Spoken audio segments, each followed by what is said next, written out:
Halo semuanya, perkenalkan nama saya Yuliana Kristina, NIM 19101155. Saya dari PKK 4 semester 4. Di sini saya akan membahas materi dari penalaran tidak langsung dengan topik pembahasan silogisme kondisional dan silogisme disjungtif. Nah, topik pertama saya akan membahas tentang silogisme kondisional. Apa itu silogisme kondisional? Jadi, silogisme kondisional atau disebut juga silogisme hipotetis dapat didefinisikan sebagai silogisme yang menggunakan proposisi hipotetis sebagai premis mayornya. Sedangkan premis minornya adalah proposisi kategoris yang menetapkan atau mengingkari kondisi dalam premis mayor. Contoh premis mayor dalam silogisme hipotetis yaitu jika virus corona terus meningkat, maka aktivitas masyarakat akan terus dibatasi. Di sini kalimat jika virus corona terus meningkat itu adalah antecedennya, sedangkan konsekuensinya adalah maka aktivitas masyarakat akan terus dibatasi. Nah, mengambil konklusi dari silogisme hipotetis relatif lebih mudah daripada silogisme kategoris. Namun, yang penting di sini adalah menentukan kebenaran konklusinya bila premis-premisnya merupakan pernyataan yang benar. Untuk itu ada 4 hukum silogisme hipotetis, yaitu yang pertama, bila anteseden terlaksana, maka konsekuensi juga terlaksana. Itu benar. Yang kedua, bila anteseden tidak terlaksana, maka konsekuensi dapat terlaksana, dapat pula tidak terlaksana. Itu bisa benar, bisa salah. Yang ketiga, bila konsekuensi terlaksana, maka anteseden terlaksana, dapat pula tidak terlaksana. Ini bisa benar, bisa juga salah. Yang keempat, bila konsekuensinya tidak terlaksana, maka antecedennya juga tidak terlaksana. Itu salah.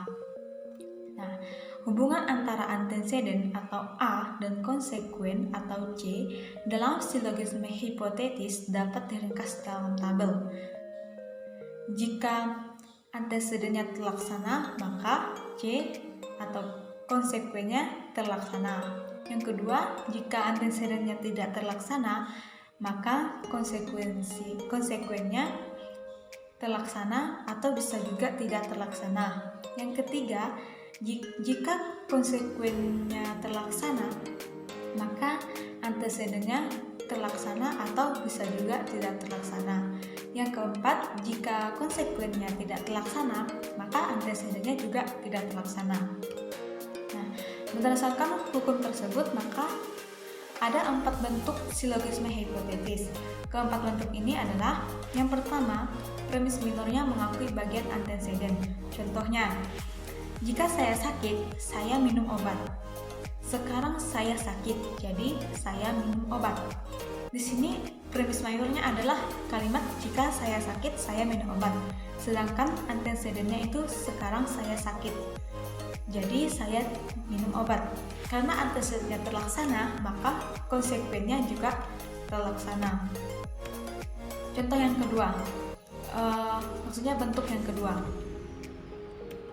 premis minornya mengingkari anteceden. Contohnya, jika saya sakit, saya minum obat. Sekarang saya tidak sakit, jadi saya tidak minum obat. Atau saya minum obat. Berdasarkan tabel tadi kan sudah dijelaskan, jika antecedennya tidak terlaksana, maka konsekuennya dapat terlaksana, dapat juga tidak terlaksana. Jadi di sini konklusinya tidak sah. Nah, berdasarkan contoh ini, di sini jika saya sakit, saya minum obat, itu adalah premis mayornya. Sekarang saya tidak sakit, itu antecedennya tidak terlaksana karena ada kata tidak. Nah, jadi saya tidak minum obat, maka konklusinya tidak sah karena dia bisa minum obat, bisa juga tidak minum obat. Ya. Contoh yang kedua, jika sedang lapar, saya akan makan. Sekarang saya tidak lapar, jadi saya tidak akan makan, atau saya akan makan. Ini sama penjelasannya seperti contoh yang pertama. Lalu bentuk yang ketiga adalah premis minornya mengakui bagian konsekuen. Contohnya, jika nonton drakor, saya merasa senang. Sekarang saya merasa senang, jadi saya nonton drakor, atau saya tidak nonton drakor. Di sini premis mayornya adalah jika nonton drakor saya merasa senang. Nah, konsekuennya itu terlaksana. Sekarang saya merasa senang, itulah konsekuen. Jadi saya nonton drakor, tapi konklusinya itu bisa sah, bisa juga. Jadi konklusinya itu tidak sah. Jadi dia bisa jadi saya nonton drakor atau saya tidak nonton drakor. Itu karena premis minornya mengakui bagian antecedent.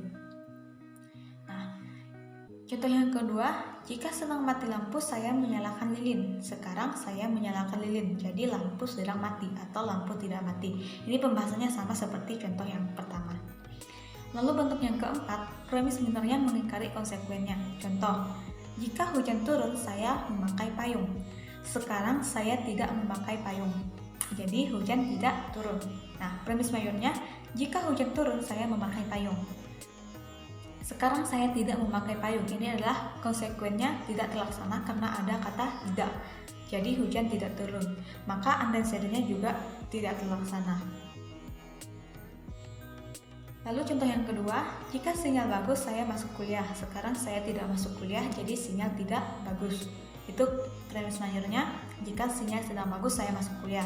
Sedangkan konsekuennya itu sekarang saya tidak masuk kuliah, itu adalah konsekuennya tidak terlaksana, maka antecedentnya juga terlaksana. Jadi sinyal tidak bagus itu adalah antecedentnya. Nah, kemudian saya akan membahas topik yang kedua, yaitu silogisme disjungtif. Nah, apa itu silogisme disjungtif? Jadi silogisme disjungtif adalah silogisme yang premis mayornya menggunakan proposisi disjungtif, sedangkan premis minornya berupa proposisi kategoris yang mengakui atau mengingkari salah satu alternatif yang disebut dalam premis mayor. Nah, silogisme ini terdiri atas dua macam, yaitu silogisme disjungtif dalam arti sempit dan silogisme disjungtif dalam arti luas. Nah, silogisme disjungtif dalam arti sempit adalah silogisme disjungtif yang premis mayornya memiliki alternatif kontradiktif. Dalam silogisme ini, kedua term P dalam premis mayor bersifat kontradiktif atau saling bernegasi sehingga tidak ada alternatif pilihan lain. Contohnya, Rania sakit atau tidak sakit. Jadi negasinya adalah sakit, negasinya sakit adalah tidak sakit. Itu negasinya. Jadi dia tidak ada pilihan lain selain sakit atau tidak sakit. Nah, ternyata Rania sakit, jadi Rania bukan tidak sakit. Nah, lalu silogisme disjungtif dalam arti luas, premis mayornya mempunyai alternatif bukan kontradiktif. Dalam silogisme ini ada kemungkinan bahwa dua alternatif yang disediakan dalam premis mayor memiliki kemungkinan yang sama benarnya. Contohnya, ibu berada di dapur atau di ruang tamu. Ternyata ibu tidak di dapur, jadi ibu berada di ruang tamu. Namun, bisa jadi ibu tidak berada di ruang tamu, tetapi ke tempat lainnya. Nah, silogisme dalam arti sempit maupun dalam arti luas mempunyai dua tipe, yaitu sebagai berikut. Yang A, premis minornya mengingkari salah satu alternatif, konklusinya adalah mengakui alternatif yang lain. Contohnya, ayah berada di kantor atau di rumah. Ternyata tidak berada di rumah, jadi ayah berada di kantor. Nah, di sini premis minornya mengingkari salah satu alternatifnya. Konklusinya adalah mengakui alternatif yang lain. Jadi karena kan di sini ada kalimat ayah berada di kantor atau di rumah, ternyata tidak berada di rumah. Jadi dia mengakui alternatif yang lainnya. Jadi ayah berada di kantor. Ya. Yang B, premis minornya mengakui salah satu alternatif. Kesimpulannya adalah mengingkari alternatif yang lain. Karena dia mengakui alternatif yang satu, maka yang lainnya diingkari. Contohnya, ayah berada di kantor atau di rumah. Ternyata berada di rumah. Jadi ayah tidak berada di kantor.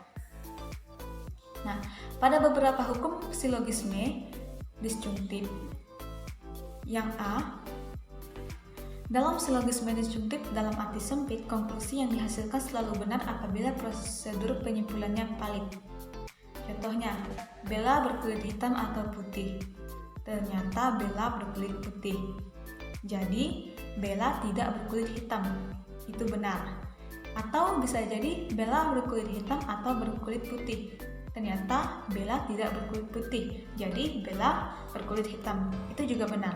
Nah, Silogisme disjunktif dalam arti luas. Yang pertama, bila premis minornya mengakui salah satu alternatif, konklusinya sah atau benar.